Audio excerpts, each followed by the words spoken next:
नमस्कार दोस्तों। क्या आपके जीवन में कुछ भी अच्छा नहीं चल रहा है? आप जो भी काम करते हैं उसमें असफल हो जाते हैं। जीवन में लाख प्रयत्न करने के बाद भी सफल नहीं हो रहे। हर जगह असफलता ही आपका पीछा कर रही है। तो ये कहानी आपके लिए। माता पार्वती को शिव जी ने बताया कि सफलता कैसे पाई जा सकती है और असफलता को कैसे मात दिया जाता है। तो कहानी को ध्यानपूर्वक सुनिए।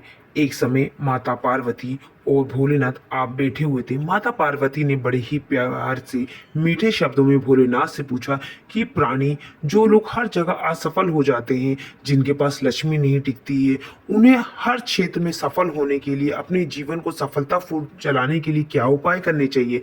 तब भोलेनाथ ने बोला कि ये तुमने बहुत ही उत्तम और बहुत ही अच्छा प्रश्न पूछा है पार्वती।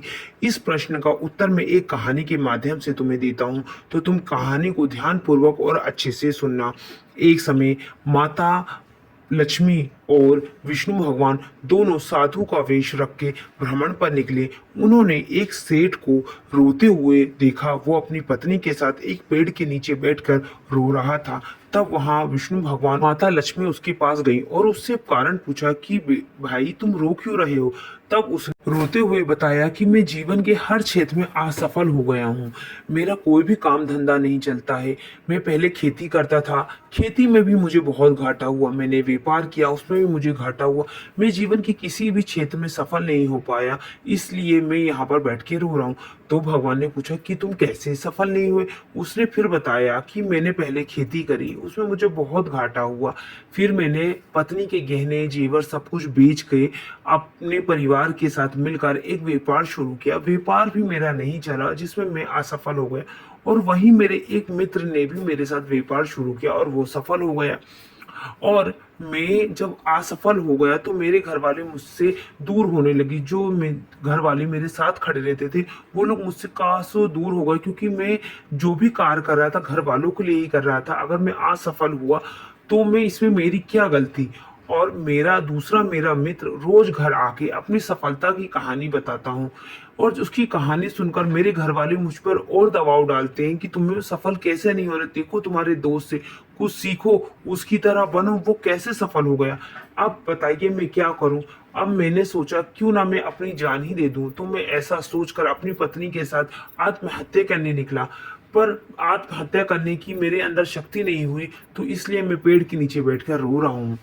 तब भगवान बोले कि एक बात बताओ, कि तुम इतने परेशान हो गए कि तुम्हें आत्महत्या करने की जरूरत पड़ गई।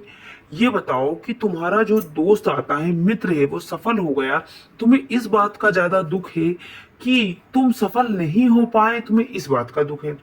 तब वो सेठ सोच रहे, वो बोला कि मैं इसलिए ज्यादा दुखी हूं कि मेरा दोस्त सफल हो गया, और उसकी बातों के कारण मैं ज्यादा दुखी हो जाता हूं। तो भगवान बोले कि बताओ, तुम दुखी हो गए या खुश हो गए, ये बात तुम्हारा दोस्त पे निर्भर करती है।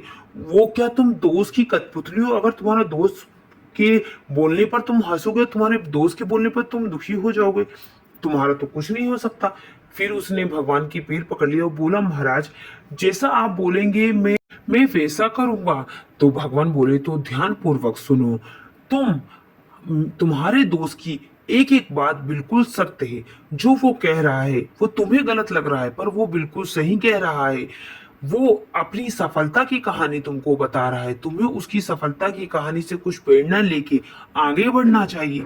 अगर जिस दिन तुम सफल हो जाओगे, उस दिन तुम्हारा यही दोस्त तुमको अपनी असफलता की कहानी तुमको बताएगा, व्यापार में आने वाली कठिनाइयों के बारे में तुम्हें बताएगा, जिससे कि तुम गलत निर्णय। उस समय तुम्हें अपनी बुद्धि का उपयोग करना होगा और उसकी गलतियों से कुछ सीखना होगा, ना कि उन गलतियों को सुनकर कुछ गलत निर्णय लेना होगा। उनसे तुम कुछ सीख कर अपने व्यापार को और बेहतर भी बना सकते हो, क्योंकि कुछ लोग दूसरों की गलतियों को सीखते हैं और कुछ लोग खुद गलती करके सीखते हैं। तो ये निर्णय भी तुम्हें लेना होगा कि तुम्हें खुद गलती करके सीखना है या दूसरों की गलती से सीखना है। अगर तुम आगे जीवन में सफल हो चाहते हो, तो अपने निर्णय अपने बल पर ही लेना तुम्हें आना सीखना पड़ेगा। और जीवन में तो सुख और दुख तो चलता रहता है। आज तुम्हारा बुरा दिन है तो कल तुम्हारा अच्छा दिन अवश्य आएगा। एक दिन तुम सफल जरूर होगे, बस मेहनत और लगन से लगे रहना होगा। ये लो एक ये डब्बी, इसके अंदर सफलता के बहुत बड़े बड़े मंत्र लिखे हुए हैं। अगर तुम इन मंत्रों को अपने जीवन में उतारोगे तो तुम जरूर सफल हो जाओगे। पर शर्त यह है कि इस डब्बी को तुम्हें उस दिन ही खोलना है जब तुम्हें जीवन में कोई रास्ता ना दिखे, अंधकार छाया हो। अगर तुमने उस समय से पहले इस डब्बी को खोल लिया तो तुम इसमें लिखे हुए सारे मंत्र उड़ जाएंगे अपने आप।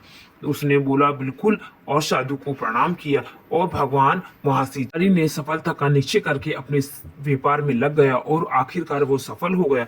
और व्यापारी जिस राज्य में रहता था उस राज्य में के पर दूसरे राजा ने आक्रमण कर दिया, जिसके कारण जो व्यापारी था उसका सारा धन घर सब नष्ट हो गया और वो व्यापारी जंगलों में भटकने लगा। भटकते हुए वो बहुत परेशान हो गया, भूख प्यास से व्याकुल हो गया। उसका बच्चा भी बुखार से तप रहा था, बीमार था, वो बहुत परेशान था, उसके पास पैसे नहीं थे। उसने सोचा अब मैं क्या करूं, और वो अपनी पत्नी के साथ फिर से आत्महत्या करने की सोचने लगा। इतना सोचते सोचते उसे भगवान की दी हुई वो डब्बी याद आ गई कि भगवान ने कहा था जब जीवन में अंधकार छा जाए, कुछ दिखाई ना दे, तब इस डब्बी को खोलना। और उसने जैसे ही वो डब्बी खोली तो डब्बी में लिखा हुआ था कि अब इसके पश्चात अच्छा समय जरूर। तब शिव जी से माता पार्वती बोली कि इस डब्बी में ऐसा क्यों ये लिखा होता और ये क्या सफलता का मंत्र है। तब शिव जी ने बोला कि देखो, हर समय एक जैसा नहीं होता। जैसे व्यापारी का कुछ समय बेकार था, उसके बाद उसका अच्छे समय आया, और जब अच्छा समय आया तो ज्यादा दिन नहीं रहा, तो फिर उसका बुरा समय आया, तो ये बुरा समय भी ज्यादा दिन नहीं रहेगा, उसके बाद फिर एक अच्छा समय आएगा। तो जीवन में अच्छा बुरा हमेशा लगा रहता है। हमको अपनी मेहनत करने से कभी पीछे नहीं हटना चाहिए। और जो आदमी मेहनत करने से पीछे हटता है, दुखी हो जाता है, परेशान हो जाता है, वो आदमी जीवन में आगे नहीं बढ़ पाता है। पार्वती, जीवन में सफल होने का सबसे बड़ा यही मंत्र है कि हमको जीवन में दृढ़ता के साथ अपने जीवन को आगे बढ़ाने के लिए निरंतर प्रयास करते रहना चाहिए। जय भोलेनाथ, हर हर महादेव शंभु। आपको ये कहानी प्रेरणादायक और मोटिवेशनल लगी हो तो प्लीज वीडियो को लाइक जरूर करिएगा, और कमेंट्स बॉक्स में हर हर महादेव जरूर लिखिएगा, और चैनल को सब्सक्राइब जरूर करिएगा, और वीडियो को लाइक करना मत भूलिएगा। जय महादेव।